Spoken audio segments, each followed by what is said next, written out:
ஆண்டவராய் இயேசுவின் நாமத்தில் உங்கள் அனைவருக்கும் என்னுடைய அன்பின் வாழ்த்துதலை தெரிவித்துக் கொள்கிறேன். கர்த்தர் தாமே உங்களோடு உங்களுடைய குடும்பத்தோடு கூட இருந்து அவர் அனுதினமும் கர்த்தர் ஆசீர்வதித்து கர்த்தர் உயர்த்துவாராக.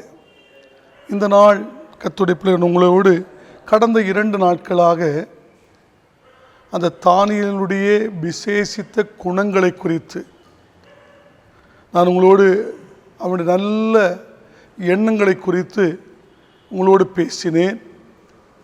அவன் பரிசுத்தமாய் வாழ வேண்டும் என்ற ஒரு எண்ணத்தோடு நோக்கத்தோடு அவனுடைய இருதயத்தில் அவன் தீர்மானம் செய்து கொண்டதையும், தீர்மானத்தை 16 வயதிலிருந்து தீர்மானம் பண்ணினதை 80வது வயது வரையும் காத்து கொண்டதையும், அவனுடைய ஜீவியங்கள் ஜெயமாக இருந்ததை குறித்து நாம் அறிந்து கொண்டோம்.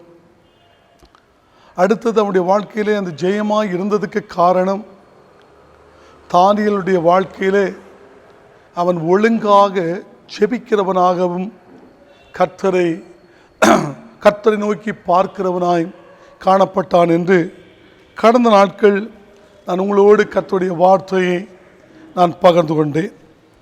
இந்த நாள் தானியேல் தேவனை சோத்தரித்தார் என்று சொல்லப்பட்டிருக்கிறது.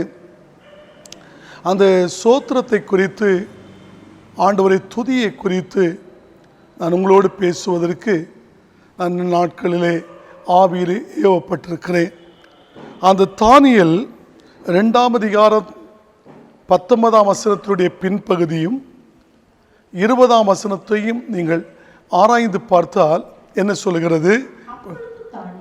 அப்பொழுது தானியேல் பரலோகத்தின் தேவனை சோத்தரித்தான். பாருங்கள், யாரு கர்த்தரை சோத்தரித்தான்? தானியேல் கர்த்தரை சோத்தரித்தான். தேவ பிள்ளைகளை ஜெபிக்கும் பொழுது தேவனுடைய மகிமை வெளிப்படும் பொழுது, மறைப்பொருள் வெளிப்படும் பொழுது ஆண்டவருக்கு நன்றி செலுத்துவதுதான் அங்கே சோத்திர பலியை குறித்து நாம் பார்க்க முடிகிறது. தேவனுடைய சமூக தானியேல் மறைப்பொருள் வெளிப்பட்டது. தானியேலுக்கு மறைப்பொருள் வெளிப்பட்டது. அப்பொழுது தானியேல் பரலோகத்தின் தேவனை என்ன செய்தான்? சோத்தரித்தான் என்று சொல்லப்பட்டிருக்கிறது. அன்பானவர்களே, ஒன்று கவனமாய் கேளுங்கள். நான் அடிக்கடி உங்களோடு பேசுகிற ஒரு வார்த்தை, ஜெபிக்கும் பொழுது தேவன் தம்முடைய தூதனை அனுப்பிவிட்டு உன்னுடைய ஜெபம் என் சமூகத்தில் வந்து எட்டி இருக்கிறதாக அறிவிப்பதை குறித்து, மனோவாவை குறித்தும் தானியேலை குறித்தும், அநேக பரிசுத்தவான்கள் ஜெபிக்கும் பொழுது பதில் வந்ததை குறித்தும் நான் உங்களோடு பேசியிருக்கிறேன். ஆனால் ஜெபிக்கும் பொழுது நம்முடைய பரம தகப்பன் நம்முடைய தூதனை அனுப்பி விடுகிறார். ஆனால் துதிக்கும் பொழுதோ, துதிக்கின்ற இடத்திற்குள்ளே தேவனே இறங்கி வந்து விடுகிறார் என்று நாம் என்ன செய்ய முடிகிறது? வேதத்தில் அநேக இடங்களிலே ஆராய்ந்து பார்க்க முடிகிறது. இந்த மறைப்பொருள் வெளிப்பட்ட உடனே, அதாவது ஒரு காரியத்துக்காக ஜெபித்த உடனே, தேவன் பதில் கொடுத்த உடனே, ஆண்டவரே உமக்கு ஸ்தோத்திரம், ஆண்டவரே உமக்கு மகிமையப்பா, உமக்கு துதி ஆண்டவரே என்று சொல்லி அவரை மகிமைப்படுத்துவதுதான் ஸ்தோத்திரம். வேதம் சொல்லுகிறது. அந்த 20ஆம் வசனம் என்ன சொல்லு? 20ஆம் வசனம், பின்பு தானியேல், பாருங்க, தானியேல் பின்பு தானியேல் சொன்னது தேவனுடைய நாமத்திற்கு என்றென்றைக்கும் உள்ள சதா காலங்களிலும் சோத்திரம் உண்டாவதாக, ஞானமும் வல்லமையும் அவருக்கே உரியது. ஞானமும் வல்லமையும் அவருக்கே உரியது என்று சொல்லி தேவ பிள்ளைகளை தானியேல், ஆண்டவரே இந்த ஞானத்தை தந்தது நீர்தான், ஜெபிப்பதற்கு ஞானம் தந்தது நீர்தான், சோத்தரிப்பதற்கு ஞானம் தந்தவர் நீர்தான், அந்த வல்லமை தந்தவர் நீர்தான், எல்லாம் மகிமையெல்லாம் உமக்கு தான்ப்பா, உமக்கு தான் என்று சொல்லி தானியேல் என்ன செய்கிறான் தெரியுமா? ஆண்டவரை சோத்தரிக்கிறான்.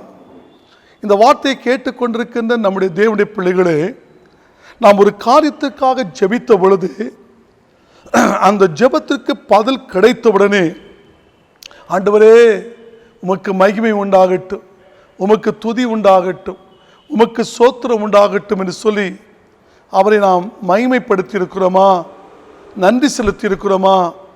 அந்த நன்றி உள்ள வாழ்க்கையை கர்த்தர் எதிர்பார்க்கிறார். 10 குஷ்டரோகி ஆண்டவரிடத்தில் என்ன செய்தார்கள்? விடுதலை பெற்றார்கள். 10 குஷ்டரோகி ஆண்டவரிடத்தில் வந்தார்கள். ஆண்டவரிடத்திலே வந்த பொழுது அந்த 10 குஷ்டரோகியும் என்ன செய்தார்கள்? விடுதலை பெற்றார்கள். அந்த 10 குஷ்டரோகியும் விடுதலை பெற்ற உடனே எல்லாரும் போய்விட்டார்கள். ஒருவன் மாத்திரம் திரும்பி வந்து நன்றியாக சாட்சியாக நிற்கிறான். ஆண்டவர் கேட்டார், நான் 10 பேரை குணமாக்கினேன், ஆனால் மற்ற 9 பேர் எங்கே? அவர் நன்றியை எதிர்பார்க்கிறார். கண்ணு தெரியாதிருந்த குஷ்டரோகிகளுக்கும், கண்ணு தெரியாமல் இருந்த தம்முடைய ஜனங்களுக்கும், குஷ்டரோகிகளுக்கு விடுதலை கொடுத்த கர்த்தர் அவர் நன்றி எதிர்பார்த்து மற்ற 9 பேர் எங்கே என்று சொல்லி கேட்கிறார். அந்த 9 பேரும் நன்றி இல்லாத வாழ்க்கையோடு போய்விட்டார்கள். ஒருவன் மாத்திரம் நன்றி உள்ளவனாக வாழ்கிறான். இதுபோல நம்முடைய வாழ்க்கையில எத்தனையோ காரியத்தில் ஜெபித்து நம்முடைய ஆண்டவர் பதில் கொடுத்து ஜெயத்தை பெற்றிருப்போம். பெற்று ஆண்டவரே இதை நீ செய்தீரே, உமக்கு நன்றி என்று சொல்லி அவருக்கு நீங்கள் நன்றி செலுத்தி இருக்கிறீர்களா? அவரை சோத்தரித்திருக்கிறீர்களா? அவரை துதித்திருக்கின்றீர்களா? சற்று சிந்தித்து பாருங்கள். சிந்திக்காத உள்ளம் வேதம் சொல்கிறது, உணர்வில்லாத இருதயம் இருள் அடைகிறது. ஆனால் நல்ல ஒரு உணர்வுள்ள இருதயம் கர்த்தரை துதிக்கும், கர்த்தரை சோத்தரிக்கும். சங்கீதம் 50ஆம் சங்கீதம் 23ஆம் வசனத்தை நீங்கள் படித்து பார்க்கிற வேளையில என்ன சொல்லுகிறது? சோத்திர பலியிடுகிறவன், பாருங்கள், கர்த்தரை துதிக்கிறவன், சோத்தரிக்கிறவன் கர்த்தரை என்ன செய்கிறான்? மகிமைப்படுத்துகிறான். அருமையாய் சொல்லப்பட்டிருக்கிறது. அந்த 50:23 சோத்திர பலியிடுகிறவன் கர்த்தரை மகிமைப்படுத்த, ஒரு மனுஷனை அல்ல. இந்த சோத்திரம் யாருக்குரியது? துதி யாருக்குரியது? ஒரு மனுஷனுக்குரியதல்ல. தேவ பிள்ளைகளே, பிரைஸ் தி லார்ட் என்று சொல்லுகிறோம். அது எதற்கு தெரியுமா? கர்த்தருக்கு சோத்திரம். ஒரு மனுஷனை பார்க்கும் பொழுது, மனுஷியை பார்க்கும் பொழுது கர்த்தருக்கு சோத்திரம், பிரைஸ் தி லார்ட் என்றெல்லாம் சொல்லுகிறார்கள். ஆனால் சோத்திர பலியிடுகிறவன் என்னை மகிமைப்படுத்துகிறான். தன் வழியை செம்மைப்படுத்துகிறவனுக்கு தேவனுடைய ரட்சிப்பை வெளிப்படுத்துவேன் என்று சொல்லுகிறார். அன்பானவர்களே, இந்த மகிமைப்படுத்துகிறவன் தன்னுடைய வழியை அவன் செம்மைப்படுத்துகிறான், பாதைகளை சரிப்படுத்துகிறான் என்று சொல்லப்பட்டிருக்கிறது. அவனுக்கு தேவனுடைய ரட்சிப்பை நான் வெளிப்படுத்துவேன். அன்று தினமும் அதான் கர்த்தர் சொன்ன, முடிவு பரியந்தம் நிலை நிற்கிறவனே ரட்சிக்கப்படுவான். நம்முடைய வாழ்க்கையில கடைசி அந்த தானியலுடைய வாழ்க்கையில் பரிசுத்தம் ஜீவியம் 16 வயதில் இருந்தது. 80வது வயது வரையிலும், அந்த முடிவு வரையிலும் அந்த ரட்சிப்பை அவன் காத்து கொண்டான். அதற்கு அவன் நன்றி செலுத்துகிறான். தேவ இன்னைக்கு இடைப்பட்ட காலத்தில் நம்முடைய வாழ்க்கையில் ஆசீர்வாதங்களை வாங்கி கொண்டு, அல்லது பரிசுத்தத்தை வாங்கி கொண்டு, ஆண்டு ஆண்டு நன்மைகளை வாங்கி கொண்டு, இன்னைக்கு சாட்சி இல்லாத வாழ்க்கை தேசத்திலே வாழுகிற கூட்டத்தை இந்த உலகத்திலே பார்க்க முடிகிறது. நீங்கள் ஆண்டவருக்கு சாட்சிகளாக இருக்கிறீர்களா? நானே தேவன் என்பதற்கு நீங்கள் ஆண்டவருக்கு சாட்சியாக இருக்கிறீர்களா? தேவனே இந்த உலகத்துக்கு இரட்சகர் என்று நீங்கள் இந்த உலகத்திற்கு சாட்சியாக இருக்கின்றீர்களா? தேவ பிள்ளைகளே, சற்று சிந்தித்து பாருங்கள். ஆண்டவரை நோக்கி பாருங்கள். அன்பான தேவ பிள்ளைகள், நம்முடைய தேவனுடைய சமூகத்திலே நாம் சோத்திரம் செலுத்த வேண்டும், ஆண்டவரை துதிக்க வேண்டும். அதுதான் சோத்திர பலியிடுகிறவன் கர்த்தரை மகிமைப்படுத்துகிறான் என்று சொல்லப்பட்டிருக்கிறது. இந்த சோத்திர பலி கர்த்தரை மகிமைப்படுத்துவது, கர்த்தரை துதிப்பது. அன்பானவர்களே, இதான் சங்கீதக்காரனாகிய தாவீது சொல்லுகிறான். சங்கீதம் 34:1 என்ன சொல்லுகிறான் தெரியுமா? கர்த்தரை நான் எக்காலத்திலும் ஸ்தோத்திரிப்பேன், அப்பொழுது அவருடைய துதி எப்பொழுதுடைய வாயில் இருக்கும். தானியேலுடைய ஜெபத்திற்கு காரணம் என்ன? ஸ்தோத்திரம். தானியேலுடைய ஜெயத்திற்கு காரணம் என்ன? ஸ்தோத்திரம். அந்த 16 வயசுல எடுத்த தீர்மானம் 80வது வயது வரை காணப்பட்டதற்கு அந்த ஜெயத்திற்கு காரணம் என்ன? ஆண்டவரை ஸ்தோத்தரித்தான். கர்த்தர் நம்முடைய வாழ்க்கையில் செய்கிற ஒவ்வொரு நாளும் ஒவ்வொரு காரியத்திற்கும் ஒவ்வொரு நாளும் கர்த்தரை அவன் ஸ்தோத்தரித்து வாழ்ந்தான். அவனுடைய வாழ்க்கையில் ஜெயம் வந்தது. அருமையானவர்களே, இந்த தாவீதை பார்க்கும் பொழுது நான் கர்த்தரை எக்காலத்திலும் ஸ்தோத்தரிப்பேன், அவருடைய துதி எப்பொழுது என்னுடைய வாயில் இருக்கும் என்று அவர் சொல்லியிருக்கிறார்.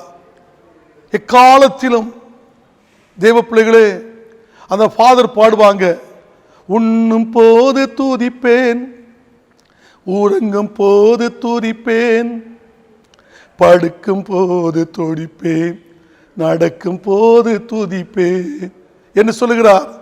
அதாவது சாப்பிடக்கூடிய சமயத்திலும் துதிக்கலாம், சோத்திரப்பா. ஒவ்வொரு பிடியும் உருட்டி உள்ளுக்க போடக்கூடிய சமயத்தில் சோத்திரம் சோத்திரம் அப்பா. தண்ணி குடிக்கக்கூடிய சமயத்தில் கிருபை தந்தீங்களப்பா, சோத்திரம். ஆண்டவரே, நல்ல ட்ரெஸ்ஸை தந்தீங்களே, உமக்கு சோத்திரம். ஆண்டவரே சோத்திரம். எல்லாம் நல்ல வீடை தந்தீங்க, நல்ல மனைவியை தந்தீங்க, நல்ல கணவனை தந்தீங்க, நல்ல பிள்ளைகளை தந்தீங்க, ஆண்டவர் நல்ல வேலைகளை தந்தீங்க. ஆண்டவரே உமக்கு சோத்திரம் சோத்திரம் என்று சொல்லி நம்முடைய வாழ்க்கையில் சோத்திரம் பண்ணணும். தேவ வீட்டை பெருக்கும் பொழுது சோத்திரம் பண்ணலாம். தேவ பிள்ளைகளே, அதே சமயத்தில் மசாலை இப்போ யார் மசாலா அரைக்கா? எல்லாம் மிக்சிக்கு தான். மசாலா அரைக்கும் பொழுது சோத்திரம் பண்ணலாம், மிக்சியில் போட்டாலும் சோத்திரம். எல்லாத்தையும் சோத்திரம் பண்ணிகிட்டே இருக்கான். எக்காலத்திலும் சோத்தரிப்பே, அவருடைய துதி எப்படி என்னுடைய வாயில இருக்கும் என்று அவர் சொல்லுகிறாரே.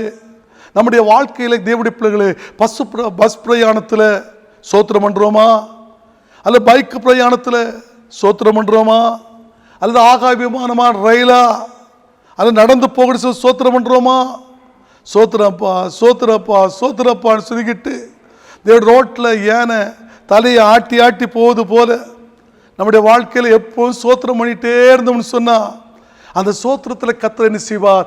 மகிமை அடைவார். அவர் சொல்லுகிறார், நான் கர்த்தரை எப்பொழுதும் எக்காலத்திலும் சோத்தரிப்பேன், அவருடைய துதி என்னுடைய வாயில் இருக்கும் என்று அவர் சொல்லியிருக்கிறாரே. அதனுடைய ஆண்டவருடைய துதி நம்முடைய வாயில் இருக்கிறதா? அதோடு கூட அவன் சொல்லுகிறான், ஆண்டவருடைய பிள்ளைகள் இதே சமயத்தில் என்னோடு கூட கர்த்தரை மகிமைப்படுத்துங்கள், நாம் ஒருமித்து அவருடைய நாமத்தை உயர்த்துவோமாக என்று தாவீது சொல்லியிருக்கிறார். அன்பு தேவனுடைய பிள்ளைகளே, இன்னைக்கு தாவீதுடைய கையில், அந்த கோலியாத்தினுடைய கையில் பெரிய பட்டயம் இருந்தது. ஆனால் தாவீதுடைய கையில் பட்டயம் இல்லை, ஆனால் கோலியாத்துடைய தலை வந்தது. காரணம் என்ன தெரியுமா? அவன் ஆண்டவரை துதிக்கிறவன், அவனை சோத்தரிக்கிறவன், ஆண்டவரை மகிமைப்படுத்துகிறவன். அவனுடைய கையிலே கர்த்தர் என்ன செய்தார்? ஒரு கவனை கொடுத்தார், கல்லை கொடுத்தார். அந்த கல்லையும் அந்த கவனுக்குள்ளே அந்த கல்லை வைத்து கோலியாத்தை நோக்கி அடித்தான். துதியோடு அடித்த பொழுது கீழே விழுந்தார். தேவ பிள்ளைகளே, எக்காலத்திலும் கர்த்தரை சோதரிப்பேன் ஆண்டவரே என்று சொல்லி தாவீது ஜெபித்தது நிமித்தம் அவனுடைய வாழ்க்கையில் என்ன வந்தது? நான் கர்த்தரை தேடினேன், அவர் எனக்கு செவி கொடுத்து எல்லா பயத்தையும் எனக்கு நீங்களாக்கி ரட்சித்தார் என்று சொல்லப்பட்டிருக்கிறது. அன்பு கர்த்தருடைய பிள்ளைகளே, அந்த சோத்திரத்திற்கு அதிகமான விலையேற பெற்ற பதில் இருக்கிறது. விலையேற பெற்ற பதில் இருக்கிறது. அன்பான தேவ பிள்ளைகளே, நாம் ஆண்டவரை அதிகமாக சோதரிக்கின்றோமா? அப்போஸ்தலர் 16ஆம் அதிகாரத்திலே நாம் படிக்க போகிறோம். அப்போஸ்தலர் 16ஆம் அதிகாரத்திலே ஒரு முக்கியமான சம்பவத்தை நாம் அறிய முடிகிறது. அந்த 16ஆம் அதிகாரத்திலே என்ன சொல்கிறது? கர்த்தருடைய பிள்ளைகளே, 23ஆம் வசனத்திலிருந்து நான் படிக்கும் பொழுது 23ஆம் வசனத்திலிருந்து படிக்கிறபடிகளே, அவர்களை அநேக அடிகளை அடித்து பின்பு சிறைச்சாலையிலே வைத்து அவர்களை பத்திரமாய் காக்கும்படி சிறைச்சாலைக்காரனுக்கு கட்டளை. யாரை? பவுலையும் சீலாவை. தேவனுடைய பிள்ளைகளே, அநேக அடிகளை அடித்துக் கொண்டு சிறைச்சாலையில் வைத்து அவளை பத்திரமாய் காக்கும்படி சிறைச்சாலைக்காரனுக்கு கட்டளை கொட்டா. அவன் இப்படிப்பட்ட கட்டளையை பெற்று உட்காவல் அறையிலே அடைத்து அவர்கள் கால்களை தொழுமரத்திலே மாட்டி வைத்தார். தொழுமரத்திலே கால்களை மாட்டி வைத்தார்கள். உட்காவல் அறையிலே அடைத்து அவர்கள் கால்களை தொழுமரத்திலே மாட்டி வைத்தார்கள். அப்படிப்பட்ட நேரத்தில் தொழுமரத்திலே நாட்டப்பட்ட பொழுதும் கட்டப்பட்ட பொழுதும் மாட்டி வைக்கிறார்கள். அவர்கள் என்ன செய்ய முடியாது? கலந்து வர முடியாது. அந்த கால்களை தொழுமரத்திலே மாட்டி வைத்து விட்டார்கள். தப்புவித்து வர முடியாது. அப்படிப்பட்ட சூழ்நிலையிலே நடுராத்திரியிலே அந்த பவுலும் சீலாவும் ஜெபம் பண்ணி தேவனை துதி. கால்கள் கட்டப்பட்டிருக்கிறது, ஆனால் தேவனுடைய பிள்ளைகளே வாய் கட்டப்படவில்லை. கால் கட்டப்பட்டிருக்கிறது உண்மைதான், ஆனால் வாய் என்ன செய்யப்படவில்லை? கட்டப்படவில்லை. அந்த ராத்திரியிலே பவுலும் சீலாவும் முதலாவது ஜெபம் பண்ணி தேவனை துதித்து பாடினார்கள். காவலில் வைக்கப்பட்டவர்கள் அதை கேட்டுக் கொண்டிருந்தார்கள். காவலில் வைக்கப்பட்டவர்கள் எல்லாரும் கேட்டுக்கொண்டிருக்கிறார்கள். ஆண்டவருடைய பிள்ளை கால் தான் கட்டப்பட்டிருக்குது, தேவ பிள்ளை வாய் கட்டப்படலையே. சத்தமாய் துதிப்போ, சத்தமாய் சோத்தரிப்போ, கர்த்தரை சத்தமாய் மகிமைப்படுத்துவோம் என்று சொல்லி அந்த சத்தத்தை உயர்த்தி மகிமைப்படுத்துகிறார்கள். அந்த சிறைச்சாலையில் இருக்கிற எல்லாரும் அதை கேட்டுக்கொண்டிருக்கிறார்கள். அன்பு தேவ பிள்ளைகளே, கேட்டுக்கொண்டிருக்கும் பொழுது என்ன சொல்கிறது? 20 சடுதியிலே சிறைச்சாலையினுடைய அஸ்திவாரங்கள் அசையும்படியாக பூமி மிகவும் அதிர்ந்தது. உடனே கதவுகள் திறவுண்டன, எல்லாருடைய கட்டுகளும் கலந்தன. ஒரு அல்லை சொல்லுங்களா பார்ப்போம். அல்லேலூயா. தேவனுடைய பிள்ளைகளே, அங்கே துதிக்கும் பொழுது, சோத்தரிக்கும் பொழுது சடுதியிலே சிறைச்சாலையுடைய அஸ்திவாரங்கள் குலுங்க ஆரம்பிக்கிறது. சிறைச்சாலையுடைய அஸ்திவாரங்கள் குலுங்க ஆரம்பித்தது மாத்திரமல்ல, பூமி மிகவும் அதிர்ந்தது. ஒரு பூமி அதிர்ச்சி. அந்த இடத்தில் ஒரு பூமி அதிர்ச்சி வருவதற்கு காரணம் என்ன? தேவனுடைய பிள்ளைகள் தொழுமரத்திலே கட்டப்பட்டிருக்கிறார்கள். அந்த தொழுமரத்திலே கட்டப்பட்டிருக்கின்ற அவருடைய வாழ்க்கையிலே தேவன் விடுதலை செய்ய வேண்டுமே என்று சொல்லி கர்த்தர் அந்த சிறைச்சாலைக்குள் ஒரு பூமி அதிர்ச்சியை கர்த்தர் உண்டு பண்ணினார். அந்த பூமி அதிர்ச்சி என்ன செய்தது? அந்த சிறைச்சாலையுடைய அஸ்திவாரத்தை ஆண்டவருடைய பிள்ளை அதிர்ந்தது. அந்த அஸ்திவாரம் அதிர்ந்தவுடனே கதவுகள் எல்லாம் திறக்க ஆரம்பித்தது, திறவுண்டது. எல்லாருடைய கட்டுகளும் கலந்து போய்விட்டது. இது எப்பொழுது? ராத்திரியிலே, நடுராத்திரியிலே. தேவ பிள்ளைகளே, இன்னைக்கு நடுராத்திரி வந்துட்டு சொன்னா கொரட்டை போட்டு தூங்குவாங்க. ஆனா இன்னைக்கு நடுராத்திரியில இந்த நெருக்கத்தின் மத்தியிலே தொழுமரத்திலே கட்டப்பட்ட பொழுதும் அவன் பாடி கர்த்தரை துதித்தான். கர்த்தரை பாடி துதிக்கும் பொழுது அங்கே நடந்த சம்பவம் என்ன தெரியுமா? நான் படித்தோம், அதை கேட்டீர்கள்.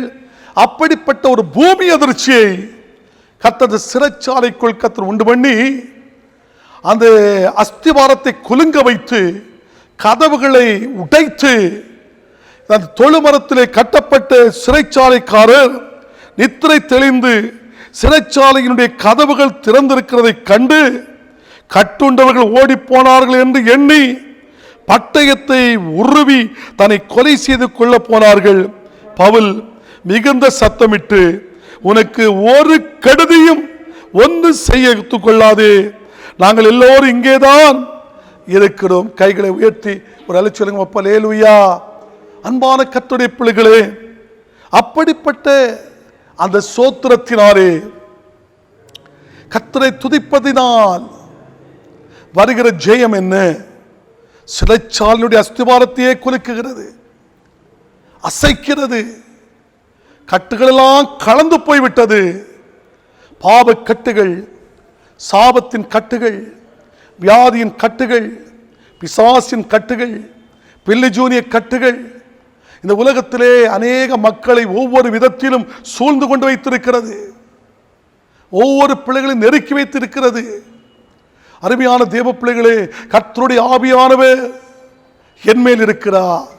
சிறுமைப்பட்டவர்களுக்கு சுவிசேஷத்தை அறிவிப்பதற்கு, கட்டுண்டவர்களை விடுதலையாக்குவதற்கு, இருதயம் நொறுங்குண்டவர்களை குணப்படுத்துவதற்கு, சிறைப்பட்ட ஜனத்தை விடுதலையாக்குவதற்கு கர்த்தருடைய அபிஷேகம் இருக்கிறது. அது என்ன அபிஷேகம் தெரியுமா?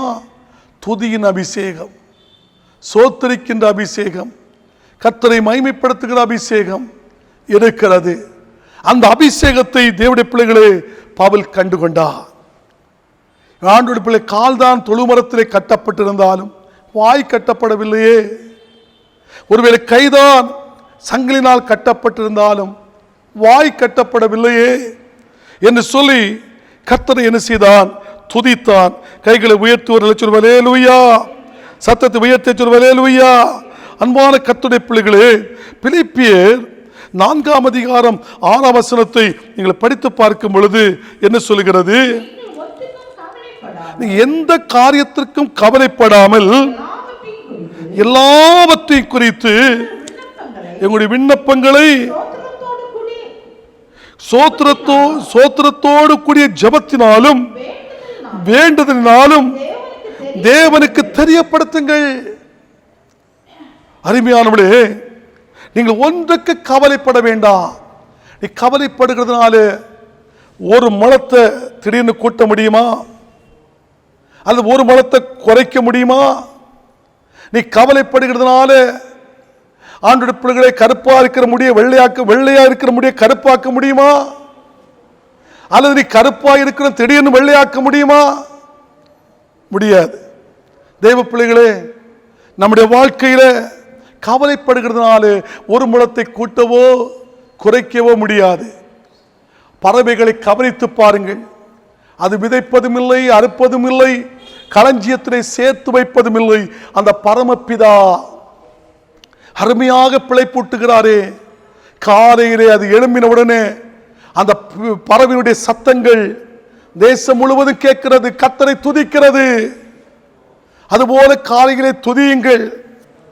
அன்பான தேவ பிள்ளைகளே, கவலைப்படுகிறதுனால் நீங்கள் ஒன்றுக்கு கவலைப்படாமல் எல்லாவற்றையும் குறித்து உங்கள் விண்ணப்பங்களை சோத்திரத்தோடு கூடிய ஜெபத்தினாலும் வேண்டுதலினாலும் எனக்கு தெரியப்படுத்துங்கள் என்று சொல்லப்பட்டிருக்கிறது. அப்பொழுது எல்லா புத்திக்கும் மேலான தேவ சமாதானம் உங்கள் இருதயங்களிலும் உங்களுடைய சிந்தனைகளிலும் கிறிஸ்து இயேசுவுக்குள் காத்துக்கொள்ளப்படும். ஆனால் சோத்திர பலி அதே நேரத்தில் தேவனுடைய பிள்ளை 1 தெசலோனிக்கு 5ஆம் அதிகாரம் 18ஆம் வசனத்தை நீங்கள் படித்து பார்க்கும் பொழுது என்ன சொல்கிறது? எல்லாவற்றிலும் சோத்திரம் செய்யுங்கள். அப்படி செய்வது கிறிஸ்து இயேசுவுக்குள் உங்களை குறித்து தேவ சித்தம் என்ன? நீங்க சோத்திரம் பண்ணுவது கர்த்தருடைய சித்தம். நீ கர்த்தரை துதிப்பது தேவனுடைய சித்தம். இதுதான். எல்லாவற்றிலும் சோத்திரம் செய்யுங்கள். எங்களுடைய சபையினுடைய மூப்பர் உண்டு, ஆல்பர்ட் சார் அவர்கள். எதை சொன்னா சோதரம் சோதரம் சோதரம் சோதரம் இப்படியே போயிடுவார். நல்ல காரியத்துக்கு சொன்னாலும் சோத்திரம்னு போயிடுவார், கெட்ட காரியத்துக்கு சொன்னாலும் சோத்திரம் சோத்திரம் சோத்திரம்னு போயிடுவார். அப்போ எல்லாவற்றிலும் சோத்திரம் பண்ணணும் தேவனுடைய பிள்ளைகளே. ஆனால் கர்த்தர் அவருடைய வாழ்க்கையில் நல்ல பலனை கர்த்தர் கொடுத்திருக்கிறார். நல்ல சோத்திரம் பண்ணுகிற ஒரு தேவனுடைய மனுஷன். அதனாலே கர்த்தருடைய பிள்ளைகளை என்ன சொல்கிறது, எபிரேயர் 13:15 படித்து பார்க்கும் பொழுது என்ன சொல்லுங்க? எபிரேயர் ஆகையா பாருங்கள் 13:15 ஆகையால் அவருடைய நாமத்தை துதிக்கும் உதடுகளின் கனிகளாகிய சோத்திர பலியை அவர் மூலமாய் எப்பொழுதும் தேவனுக்கு செலுத்த கடவோம். என்ன தேவனுடைய பிள்ளைகளே, அவருடைய நாமத்தை துதிக்கும் உதடுகளினால், உதடுகளின் கனிகளினாலே. எப்ப நம்முடைய உதடு எல்லாம் தேவ பிள்ளைகள் இந்த கனிகள் உள்ள சோத்திர பலி வெளிவருதா? அல்லது கர்த்தருடைய பிள்ளைகளே சிலருடைய வாழ்க்கையில் இந்த வித்தியாசமான வார்த்தைகள்லாம் வெளிப்படும். நிறைய காரியம் ஒன்று சொல்லலை.